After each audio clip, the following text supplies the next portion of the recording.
thèmes Lego sont programmés pour mourir. De Hide and Sad à Nexo Knight, la plupart des créations originales sont exécutées après seulement 3 ans. Pourtant, Ninjago a survécu miraculeusement pendant plus de 15 ans. Comment ce thème a brisé la fameuse malédiction des 3 ans pour devenir une épopée multigénérationnelle? Aujourd'hui, on décortique la stratégie brillante qui se cache derrière cette domination absolue. Bienvenue dans l'histoire secrète de Lego Ninjago. 15 ans de Ninjago, on crie leur nom bien haut, bien haut. De la première bataille au nouveau héros, toujours debout, jamais KO. Alors, salut à tous, c'est Mister Brick et à l'occasion des 15 ans de la licence Ninjago chez Lego, il était temps qu'on se pose un petit peu sur ce gros morceau qu'est Ninjago, parfois souvent sous-coté, mais en fait une vraie machine de guerre derrière.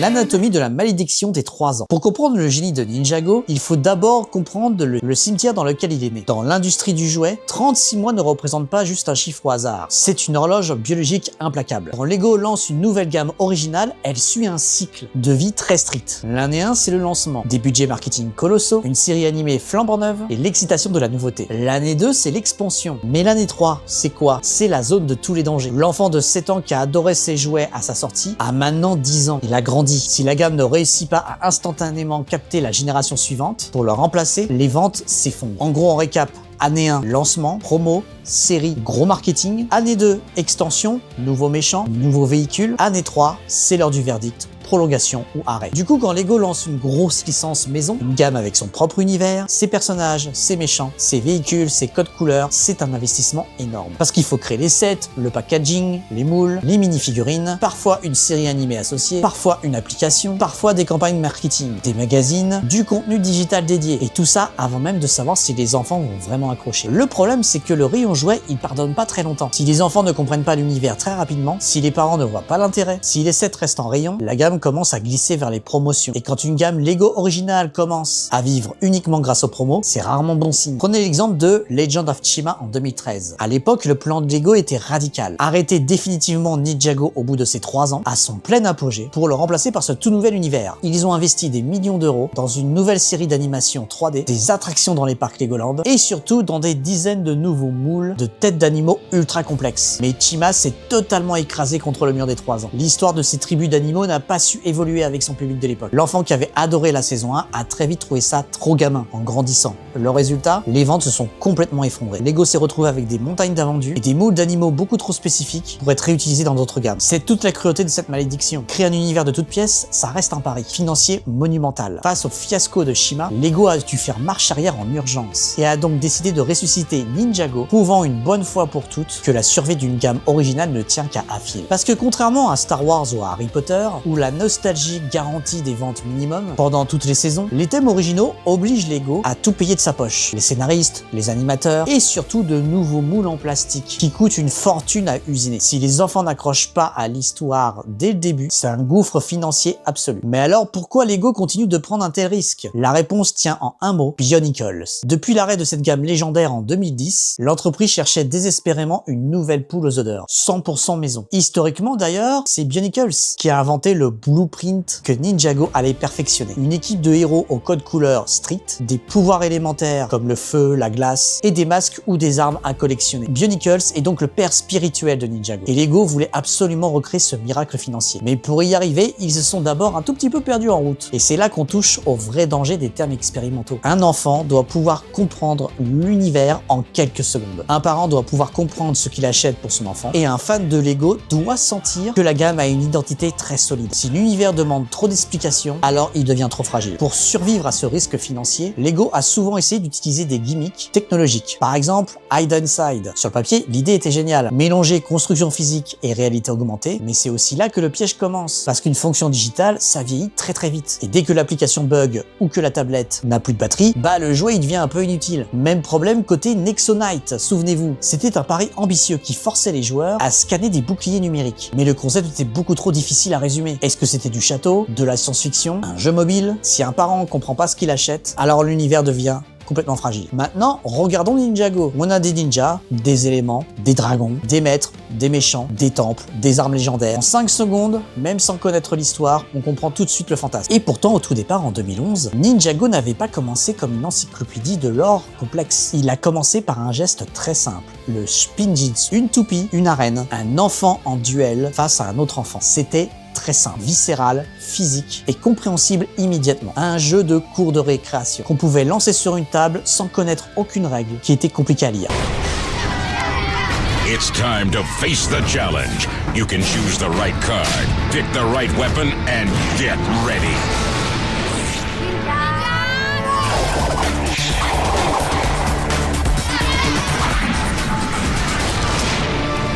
You can win the weapon and become the master of Spinjitzu. New Lego Ninjago Spinners. Parce que oui, Ninjago n'est jamais tombé dans le piège du gadget technologique. Pas d'application buggée, pas de Wi-Fi requis, juste de la jouabilité pure, brute et physique. Et quand la mode des toupies a fini par s'essouffler, la gamme a su pivoter avec génie vers la sainte trinité du jouet d'action. Des dragons, des mechas et des véhicules. Mais pour survivre au cap critique de la 3e année, de bons jouets ne suffisent pas. Il faut maîtriser l'art du reboot. Et ça, c'est la première grande force de Ninjago. Son noyau est ultra simple. Lego peut ensuite ajouter ce qu'il veut autour pour l'enrober. Des robots, des dragons, des mondes fusionnés, des tournois, des cités géantes, des véhicules futuristes. Même avec ça, le centre reste toujours lisible. Et c'est ce qui va permettre à Ninjago de faire ce que les autres gammes n'ont pas réussi. Évoluer sans se diluer.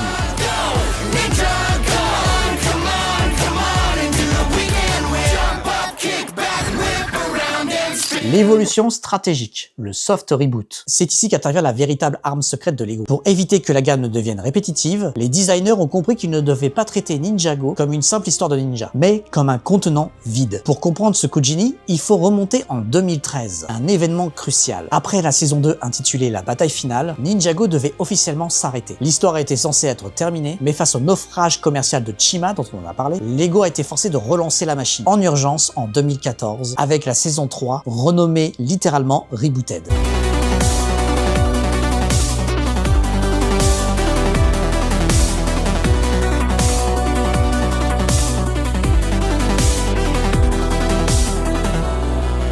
C'est à ce moment précis que les scénaristes ont eu une révélation. Ils ont compris que Ninjago n'était pas condamné à rester une simple histoire de ninja affrontant des squelettes dans des temples asiatiques. Ils avaient entre les mains ce que j'appelle un contenant vide, c'est-à-dire un cheval de Troie absolu. À partir de là, l'équipe a utilisé des soft reboots narratifs pour absorber toutes les tendances de la pop culture, année après année. En 2015, pour la saison 4, Tournament of Element, ils s'approprient le format anti-populaire du tournoi des arts martiaux, façon Dragon Ball, introduisant une armée de nouveaux personnages secondaires. L'année suivante, en 2016, la saison 6, Skybound, métamorphose brutalement la série en un univers steampunk, avec des pirates de l'air, des djinns et des bateaux volants. On fait un bond en 2018. La saison 9, Hunted, plonge les ninjas dans un univers post-apocalyptique, façon Mad Max, avec des véhicules rouillés au milieu de désert pour cibler un public plus adolescent. Et quand en 2020, Lego veut séduire la génération biberonnée aux jeux vidéo, pas besoin de créer une nouvelle licence, non. Ils utilisent la saison 12, Prime Empire, pour plonger les ninjas dans un univers cyberpunk, rempli de néons, d'avatars virtuels et d'esthétique rétro gaming. Et pourtant, cette flexibilité a été testée jusqu'à la rupture absolue. En 2017, la machine a bien failli dérailler. Après le succès retentissant de Lego Movie, Lego sort un film à très gros budget au cinéma, Ninjago Movie. Mais c'est une énorme déception au box-office. Mais pire encore, pour coller au grand écran, ils ont pris le risque le plus dangereux de l'histoire de l'industrie du jouet. Ils ont redesigné intégralement le visage et les cheveux de tous les ninjas d'origine. Je vous laisse imaginer, la communauté s'embrase, la fanbase se fracture. Pour n'importe quelle autre gamme, altérer l'identité de ses héros d'origine, après 6 ans d'existence, couplé à un flop cinématographique, c'est un arrêt de mort immédiat. Un peu un revival de la fameuse année 3. Mais c'est là que le système Ninjago a prouvé qu'il est indestructible, parce qu'ils ont absorbé le choc. Les scénaristes de la série ont utilisé une faille temporelle brillante pour justifier le changement de visage des personnages et leur rendre ça de manière canon. Et surtout, les designers ont profité du film pour lancer le tout premier set Ninjago City pour adultes. Le film a peut-être échoué à Hollywood, mais les jouets étaient tellement exceptionnels qu'ils ont forcé les collectionneurs adultes à respecter la gamme Ninjago. Et ça a permis à cette marque de s'élever. Du coup, cette agilité de saison en saison, c'est un peu une stratégie zéro risque. Si Lego veut surfer sur la mode cyberpunk ou des pirates, il transforme uniquement la nouvelle saison en un univers cyberpunk ou pirate. Si la thématique fait un flop commercial, pas de problème, c'est pas vraiment un drame financier. Pourquoi? Parce que 6 mois plus tard, la saison suivante changera radicalement de décor et effacera l'ardoise. Cette flexibilité totale a permis à la gamme d'éviter la stagnation et de rester constamment pertinente pendant plus d'une décennie. Mais à un moment, changer de décor, ça suffit plus. Le vrai défi d'une franchise qui dure 15 ans, c'est la démographie. L'enfant de 8 ans qui a découvert le Spinjitzu en 2011 a aujourd'hui 23 ans. Il n'achète plus de jouets pour jouer dans sa chambre. Faut être honnête, il commence à avoir un salaire et achète pour la nostalgie. Mais alors, comment faire pour garder ce jeune adulte tout en attirant le nouvel enfant de 8 ans d'aujourd'hui? Eh bien, la réponse s'appelle Dragon Rising. C'est une masterclass absolue en gestion de franchise. Pour les nouveaux enfants, Lego a introduit de nouveaux héros débutants, Arin et Sora. Ils découvrent ce monde en même temps que le jeune spectateur. Mais pour les adultes nostalgiques du coup, eh bien Lloyd, l'ancien élève, est devenu le maître. Le héros a vieilli avec son public et du coup,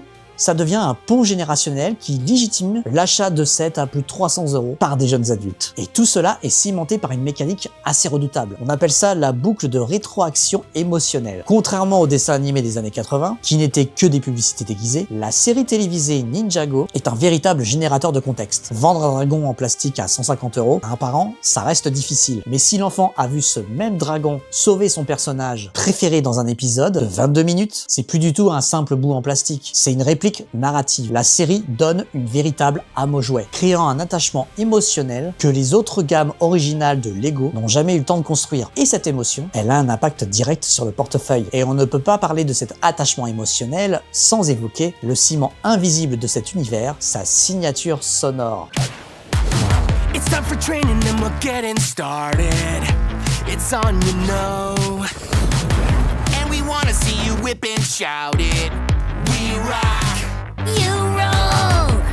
They say go slow, and everything just stands so still. We say go, go. We're ready for the fight, we know the drill. Monday morning and we feel defeated. Seems so long ago. Tuesday's coming, we just keep on beating till we're in our zone. They say go slow, And everything just stands so still. We say go, go. You're gonna see us rip into it. Just jump up, kick back, whip around and spin. And then we jump back to it again. Ninja go, ninja go. Come on, we're gonna do it again. We just jump up, kick back, whip around and spin. And then we jump back to it again. Ninja go, ninja, come on, and do the weekend whip, yeah. Contrairement à beaucoup de dessins animés pour les enfants qui se contentent de musique un peu vite fait insipide, Ninjago a investi dans une véritable identité musicale. Des compositions orchestrales de Michael Kramer et Jay Vincent jusqu'au mythique générique The Weekend White du groupe The Fold. La musique a créé un véritable réflexe pavlovien. Dès que les premières notes de ce générique retentissent, le cerveau de l'enfant, ou du jeune d'adulte d'aujourd'hui, est instantanément ramené en 2011. Du coup, cette bande-son n'accompagne pas seulement les sets en plastique, elle leur donne une véritable voix. Et c'est ce qui transforme une simple marque de jouets en une véritable culture pop. Ninja, come on, and do the weekend whip. Jump up, kick back, whip around and spin. L'ingénierie du prix parfait. L'émotion et la nostalgie sont de formidables moteurs de vente. Mais à la fin de la journée, dans les rayons des supermarchés, c'est une autre réalité qui frappe, la guerre des prix. Et c'est sur ce champ de bataille précis que Ninjago écrase absolument toute la concurrence. Pour comprendre ça, il faut parler de la fameuse taxe IP, la taxe de licence. Quand Lego vous vend un set Star Wars ou Marvel, une part massive de la marge part directement dans les poches de Disney pour payer les droits d'auteur. Pour compenser cette perte, Lego n'a mathématiquement que deux solutions. Augmenter les prix de la boîte ou réduire drastiquement la quantité de plastique à l'intérieur. Et si ça vous intéresse, je vous invite à vous rendre sur ma vidéo où j'analyse le bilan financier de 2025 où je me suis amusé avec les chiffres officiels à calculer le coût moyen de la licence par set. Ninjago en revanche est ce qu'on appelle une IP in-house, c'est-à-dire une licence 100% maison. Il n'y a aucune redevance à payer à un studio hollywoodien par exemple. Lego peut donc réinvestir l'intégralité de cette fameuse marge directement dans le produit. Et le résultat? Le price to part ratio, le fameux ratio prix-pièce de Ninjago est systématiquement l'un des plus agressifs et séduisants de tout le catalogue. Imaginez la scène. Un parent qui a un budget de 50 € environ se tient dans un rayon jouet. Option A, la licence. Un petit vaisseau Star Wars gris de 300 pièces, il est plat, la boîte est de taille moyenne et il n'y a que 3 figurines. Option B, Ninjago. Pour le même prix exact, le parent peut acheter un immense dragon rouge aux ailes articulées ou un mecha titanesque, dépassant les 500 pièces, avec 4 ou 5 figurines exclusives et des armes aux couleurs fluo transparentes. C'est ce que l'industrie appelle l'art du volume perçu. Un dragon avec des grandes ailes ou un robot tout en hauteur possède une empreinte visuelle qui est massive. Pour un parent qui ne connaît absolument rien à l'histoire de cette série, la boîte Ninjago peut hurler littéralement « Je suis le meilleur rapport qualité-prix de ce rayon ». Parce que quand un designer Lego travaille sur une licence comme Star Wars, il est un peu menotté. Il doit reproduire fidèlement un vaisseau gris vu pendant 3 secondes à l'écran d'un film ou d'une série. Chaque proportion, chaque angle, chaque nuance de couleur doit être soumise et validée par les ayants droit, donc Disney dans cet exemple. C'est un processus d'approbation lourd et rigide, où la créativité est bridée par le matériel source. Pour Ninjago, le processus il est totalement inversé. C'est le jouet qui dicte l'histoire. Du coup, les designers ont une liberté créative absolue. S'ils veulent inventer un mecha samouraï par exemple, ou un temple qui se transforme en tank, n'importe quoi, ils le conçoivent d'abord avec des techniques de construction les plus folles. Et les scénaristes de la série se débrouilleront du coup pour l'intégrer au scénario. Cette liberté permet donc de maximiser chaque brique pour créer l'expérience de jeu ultime. Et du coup, cette stratégie elle se vérifie sur les étagères depuis plus de 15 ans maintenant. Regardez les chiffres. Prenez un véhicule emblématique comme le QG des ninjas, le fameux Bounty de la ligne Legacy. J'en ai un justement ici là. Pour environ 130 €, vous obtenez un bateau volant massif, hyper détaillé, avec plus de 1700 pièces et 7 figurines. En face, pour un prix quasiment similaire chez Harry Potter, vous avez le Poudlard Express de 2018. À peine 800 pièces, moitié moins de volume plastique et une conception qui est forcément beaucoup plus basique. C'est encore plus choquant sur le marché premium pour adultes. Prenons la masterclass absolue sortie en 2021, le set Ninjago City Garden. Pour 300 € environ, à l'époque, Lego vous offre un chef-d'œuvre absolu, d'architecture de près de 5700 pièces. La même année, le set Mos Eisley Cantina de Star Wars, vendu à l'origine à 360 €, ne contenait que 3100 pièces. Vous payez donc 50 € de plus pour avoir 2600 pièces en moins. C'est le prix exorbitant de la nostalgie de Tatooine. Encore un bel exemple de l'art du volume perçu. Un set sous licence, bon, hormis peut-être quelques détails clés, est très souvent construit puis posé sur une étagère pour être en gros exposé. Un set Ninjago, eux, sont conçus majoritairement de A à Z pour le conflit physique. Ils intègrent toujours des factions ennemies clairement définies, des véhicules blindés et des lance-missiles. Ils sont faits pour être attrapés, percutés, cassés, mais surtout reconstruit. Cette jouabilité intense, elle rassure le parent sur la rentabilité de son achat. C'est ce bang for buck, ce rapport qualité-prix constant, qui bâtit une loyauté constante chez le parent, garantissant que l'année suivante, c'est encore une boîte Ninjago qui va se retrouver sous le sapin.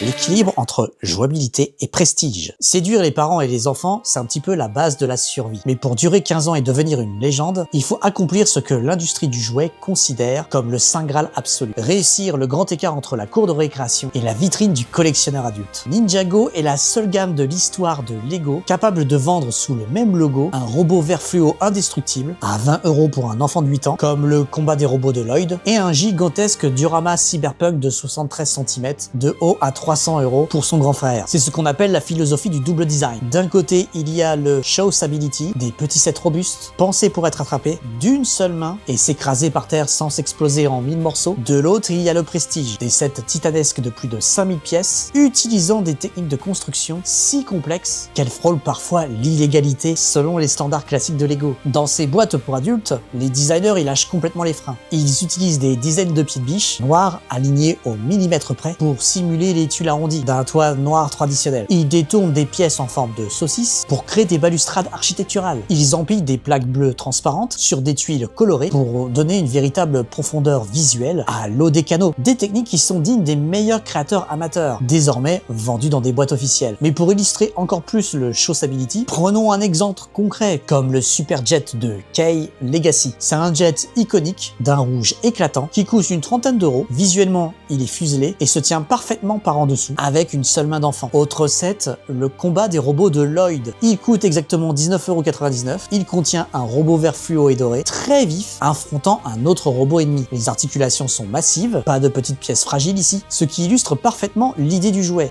Robuste, pensé pour s'écraser par terre. Et pour te donner un exemple de l'autre côté sur les sets ultra prestige de cette gamme, laisse-moi te parler des jardins de la ville de Ninjago. Ce set fait exactement 5685 pièces. Il coûte environ 300-350 € à sa sortie. Visuellement, c'est un véritable chef-d'œuvre vertical de 73 cm, avec des balcons en néon, des échoppes de nouilles, des cyberantennes et même un musée. Autre exemple, plus récent, le marché de Ninjago, le fameux. C'est le plus gros set Ninjago jamais créé. Il fait 6163 pièces, tu t'en rends compte? C'est un pur monstre de display cyberpunk avec un téléphérique fonctionnel. Et surtout, ce qui est le plus important, et c'est ça qui m'a fait totalement picouser à cette gamme, c'est que ces sets-là sont ultra généreux. Tu as énormément de détails, énormément de figurines, énormément de jouabilité. Ces sets sont incroyable. Et qui dit forcément collectionneur pour adultes, dit inévitablement marché secondaire. C'est là que Ninjago déploie une stratégie psychologique redoutable, la sneakiférisation de ses figurines. Ninjago utilise exactement les mêmes leviers de frustration et de rareté artificielle que les cartes Pokémon ou des baskets en édition limitée. L'exemple parfait, ce sont les fameuses vagues d'anniversaire. Quand Lego sort une nouvelle collection de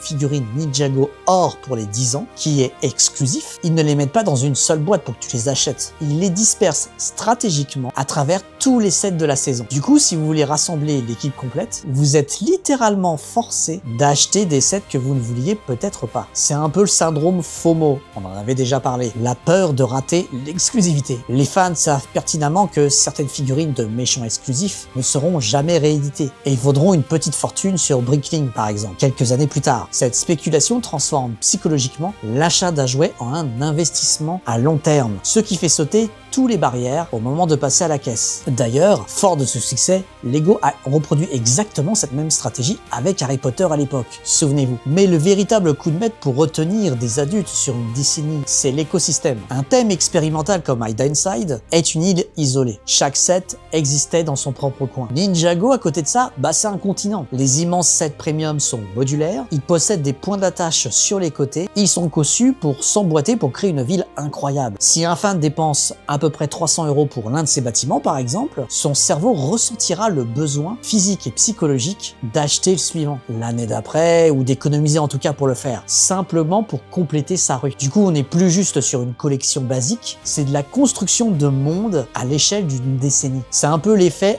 encore une brique poussée à son paroxysme.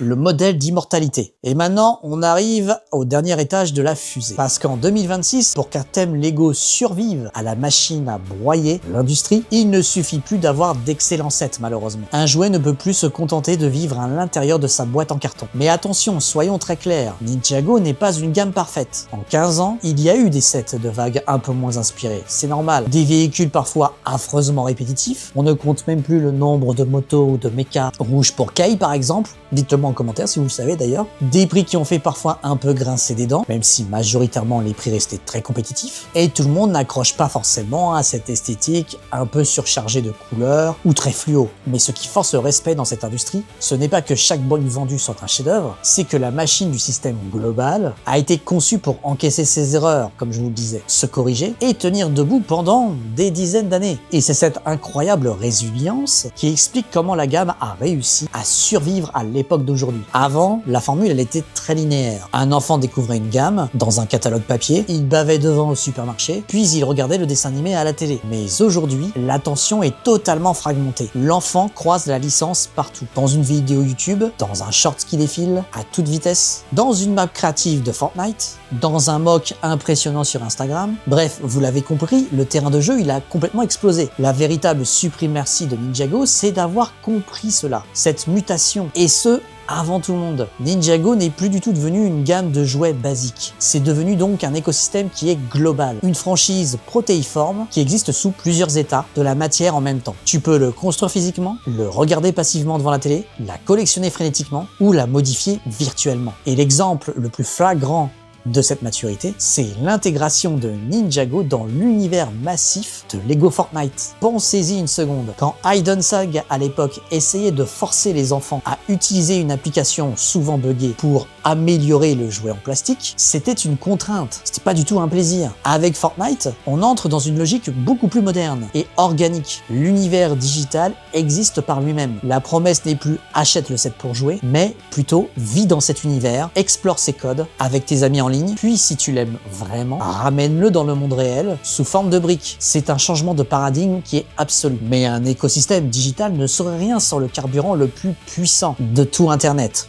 la communauté. Une marque, ça se contente de sortir des produits. Une communauté, elle la fait vivre. Ce sont les fans qui construisent des villes gigantesques. Ce sont eux qui débattent pour savoir si la saison 5, par exemple, est meilleure que la 8. Ils documentent le lore, créent leurs propres histoires. Et surtout, ils transmettent la passion à la génération suivante. Une gamme qui dépend uniquement du succès de sa prochaine vague de boîtes, c'est extrêmement vulnérable. Mais une gamme qui vit en permanence dans les souvenirs, dans les vitrines de collection, dans les forums et dans la créativité des fans, elle devient un formidable rouleau compresseur, impossible à arrêter. Lego ne porte plus le poids de l'univers tout seul, les fans le portent avec eux. C'est la différence fondamentale entre une tendance et une légende. Ninjago, au départ, c'était une petite gamme prévue pour 2 ans, puis c'est devenu une série culte, puis une source de nostalgie, puis un marché de collection premium, et maintenant un univers métaverse. À chaque étape, Ninjago ne remplace pas son passé, il l'empile. Du coup, oui, Ninjago n'a pas survécu pendant 15 ans juste avec une seule idée. Il a survécu parce qu'il a accumulé des couches de valeur indestructible. Plus ces couches s'empilent, plus les fondations deviennent inébranlables. Et de cette architecture, on peut enfin tirer le blueprint, les 5 commandements de la licence Lego éternelle. Règle numéro 1, un noyau universel. Des ninjas,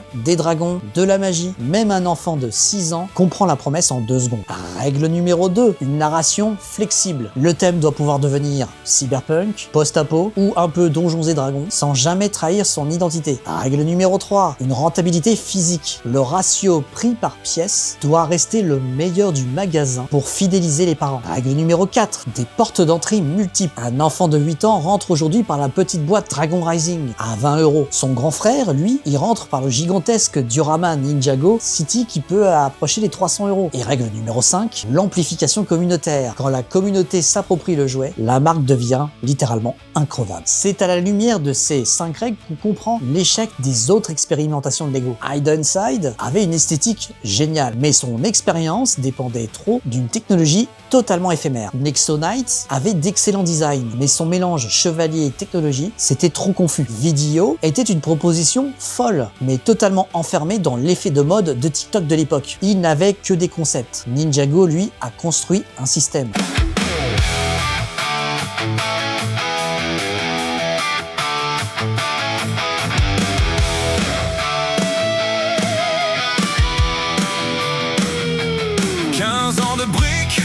Empilés de dragons, de lames, de tourbillons mêlés. On a grandi avec eux, scène après scène. Toujours là quand le monde vacille à peine. Hey, hey. Dans la ville en flammes, j'entends Lloyd appeler. Le ninja vert qui doutait, qui a fini par se lever. Kai qui fonce, tête brûlée, feu dans les veines. Nia, reine de l'eau, tempête calme, force sereine. Cole garde le rythme, solide comme la pierre. Jay lance des blagues, éclairs bleus dans l'air. Ça une voix plus loin, cœur glacé, âme sincère. Sensei Wu veille, tasse de thé, sagesse en bandoulière. 15 ans de Ninjago, on crie leur nom bien haut. De la première bataille au nouveau héros, toujours debout, jamais KO. 15 ans de Ninjago, chaque saison un nouveau fléau.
gosse, on ouvrait la boîte. Aujourd'hui on rit, la passion nous emporte. Du premier dragon au royaume caché. C'est plus qu'un jeu, c'est nos années passées. 15 ans de Ninjago, on crie leur nom bien haut. Même quand le temps défile trop tôt, ils restent là dans nos échos. 15 ans de Ninjago, que l'aventure tourne à nouveau. On remonte tout, on crie plus fort. 15 ans, et c'est gravé dans nos corps.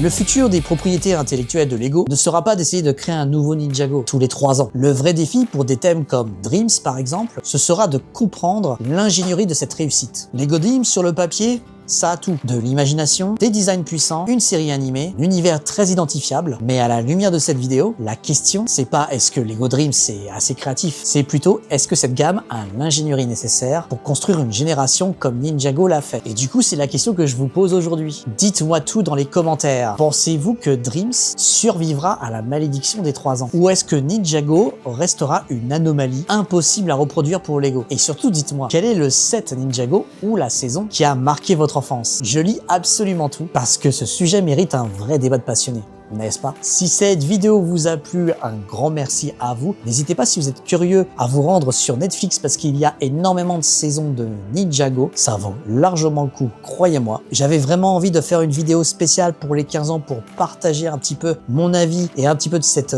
licence qui, je trouve, est sous-cotée, mais en fait qui est incroyable. Il y a tellement de choses encore à dire. Il y avait évidemment beaucoup de choses à dire sur la série animée ou sur les gammes de jouets. En 15 ans, il s'en est passé des choses, mais je voulais pas non plus faire une vidéo qui part dans tous les sens, qui dure 1h30, ça aurait pu. Si cette vidéo vous a plu, n'hésitez pas à vous abonner, de lâcher le petit pouce bleu. Ici, évidemment, on parle de Lego, mais pas seulement. On essaie de comprendre un peu ce qu'il y a derrière, ce que ça raconte sur les briques, l'industrie et notre façon un petit peu de collectionner et sur notre façon de grandir. C'était Mr Brick. Je vous donne rendez-vous très vite pour une prochaine vidéo.